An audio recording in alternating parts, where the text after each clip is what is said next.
नमस्कार.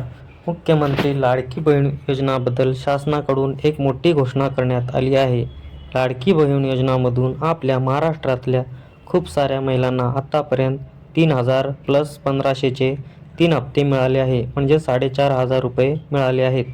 पण आत्ता पुढच्या 2 महिन्याचे लाडकी बहीण योजनेचे हप्ते दिवाळीच्या अगोदर म्हणजेच 10 ऑक्टोबरच्या आत देण्याचा शासनाचा एक मोठा निर्णय आहे. म्हणजेच ऑक्टोबर आणि नोव्हेंबर या दोन्ही महिन्याचे हप्ते एकत्रित येणार आहेत. हे 2 हप्ते दिवाळीचा बोनस म्हणून एकत्रित देण्यात येणार आहे. हे 2 हप्ते काही महिलांच्या खात्यात जमा देखील झालेले आहेत आणि ज्या महिलांच्या खात्यात अजून पैसे जमा झाले नाहीत त्यांना काळजी करण्याची व कोणतेही फॉर्म भरण्याची गरज नाही. कारण लाडकी बहीण योजनेचे हे दोन्ही हप्ते प्रत्येक महिलेला मिळणार आहेत. हे 2 हप्ते म्हणजे 3,000 रुपये 10 ऑक्टोबर किंवा दिवाळीच्या अगोदर मिळणार आहेत. अशाच प्रकारच्या बातमी आणि सरकारी योजनांच्या अपडेटसाठी आपलं मराठी न्यूज चॅनलला सबस्क्राईब करा.